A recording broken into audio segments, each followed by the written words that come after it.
আমরা একটু এটাও আমরা থানা অবস্থান আমরা এমনি নাম অফিস না করবো তো থানা করবো কি সাইড যাইবে থানা দিবে তো থানা গেছেন না থানার ইনফর্ম করছে এটা দিয়ে সে একদম থানা ইনফর্ম করছে।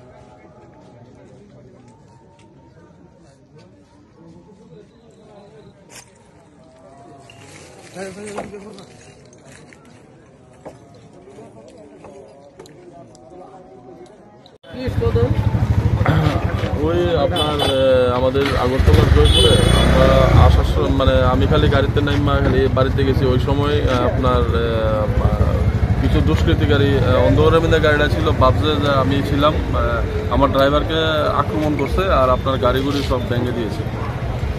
কটার দিকে এটা? এটা প্রায় সাড়ে 7:30 পৌনে 8টার দিকে। আপনার কি মনে হয় বিষয়টা কিসের ইঙ্গিতে আপনার উপরে হামলা? এখন এটা রাজনৈতিক বিষয় হইব, নাইলে তো আমার তো আর কোনো শত্রু নাই বা এরকম কোনো ইয়ে নেই, কারণ ওইখানে জয়পুরে একজনকে অ্যারেস্ট করছে, ওকে এখন জিজ্ঞেস করলেই হবে। একটা মাছের দা নিয়ে এসে এলোপাতারি আপনার আক্রমণ গাড়ির মধ্যে।